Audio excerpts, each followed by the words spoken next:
তিব্বতত এই নদীক ইয়ালুং চাম্পু বুলি কোৱা হয়। এই নদী পাহাৰীয়া অঞ্চলৰ মাজেৰে পূব দিশলৈ বৈ আহি নামচা বৰুৱা পাহাৰ ওচৰত এটা বৃহৎ ইউ-টাৰ্ণ লৈ দক্ষিণ দিশলৈ মুখ কৰে।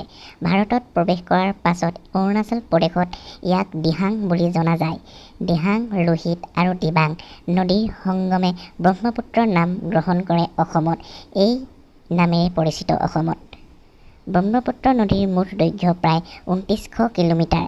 ই তিব্বত, ভাৰত আৰু বাংলাদেশ এই তিনিখন দেশৰ মাজেৰে বৈ যায়। অসমত নদীখন অতি প্ৰশস্ত আৰু শক্তিশালী ৰূপে প্ৰবাহিত হয়।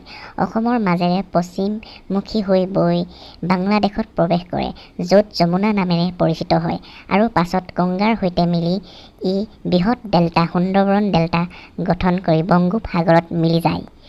ব্ৰহ্মপুত্ৰ নদীৰ বহু গুৰুত্বপূৰ্ণ উপনদী আছে। ইয়াৰ ভিতৰত সোৱণশিৰি, লোহিত, দিবাং, দিহিং, মানস, তিষ্টা আদি উল্লেখযোগ্য। এই উপনদীসমূহে নদীখনক অধিক পানী যোগান ধৰি ইয়াৰ প্ৰবাহ অধিক শক্তিশালী কৰি তোলে। ব্ৰহ্মপুত্ৰ নদীৰ বুকুত অৱস্থিত মাজুলী হৈছে পৃথিৱীৰ সৰ্ববৃহৎ নদীদ্বীপ। এই দ্বীপ অসমৰ সাংস্কৃতিক ঐতিহ্যিক আৰু গুৰুত্বপূৰ্ণ অংশ। বৈষ্ণৱ সংস্কৃতি, সত্ৰ সংস্কৃতি আৰু পৰ্যটনৰ বাবে মাজুলী বিশ্বজুৰি পৰিচিত। ব্ৰহ্মপুত্ৰ নদী ভাৰতত প্ৰায় ৯১৬ কিলোমিটাৰ দীঘল হয়।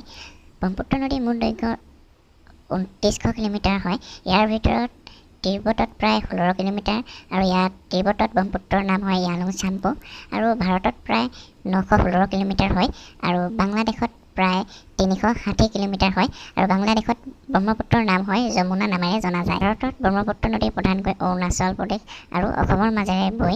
অসমত ইয়াৰ দৈৰ্ঘ্য প্ৰায় ৭২৪ কিলোমিটাৰ।